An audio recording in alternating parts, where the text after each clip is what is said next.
So, do you think that, I'm not going to ask you about who's going to win unless you want to offer something up, but in terms of Trump and how he presented himself in that last week, right, I agree with what Megyn Kelly said about the Madison Square Garden rally, too blokey, right, too male.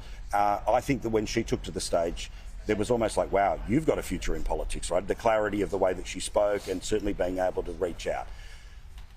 The way that the electorate's working, we know that, OK, there's a great difference between men and women, but the reality is you compare it, it's the same margin as 2020, right?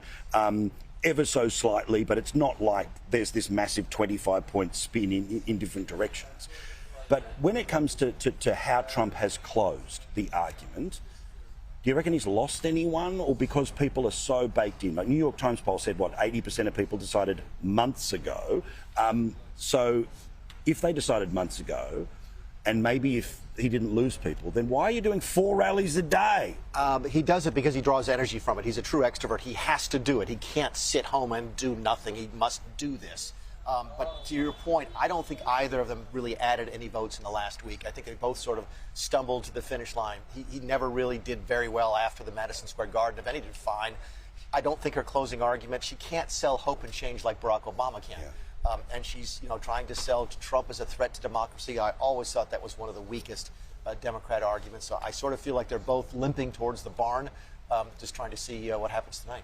Larry, the sense of a change election, right? We know that the country desperately at one point wanted anyone but, well, they had the opportunity to at least change half of that.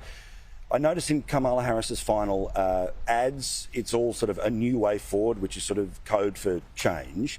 But how can you be arguing the change conversation when, of course, you are the co-pilot of the plane that is heading towards the mountain?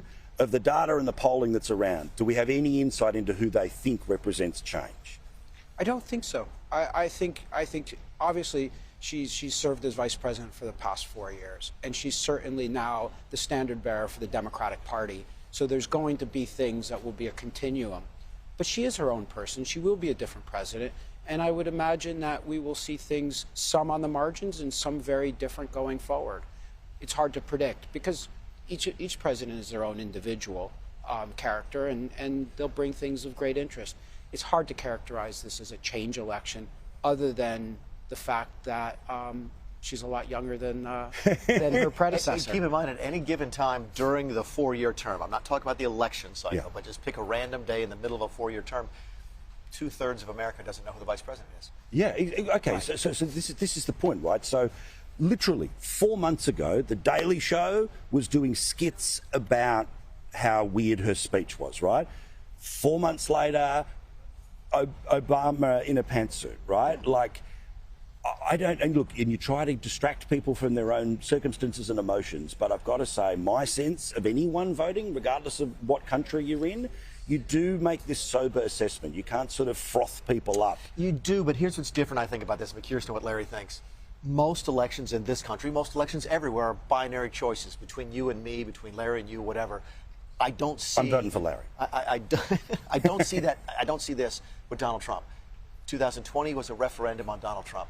2024 is a referendum on Donald Trump. You're not voting for Kamala Harris. You're either voting for Donald Trump or against Donald Trump, and that's a unique dynamic, I think, in our system. Yeah, good point. Is that true? I think it's totally unique. And if you look at the big word about this election is about enthusiasm. Yeah. And you have two different enthusiasms that you have to focus on. Yes. One is the enthusiasm against him, and one is the enthusiasm for her. Yeah. And if you had to put those two things in the balance, the enthusiasm against him would outweigh the enthusiasm for her. Good stuff. But as a Democrat, people are excited about her. Yeah.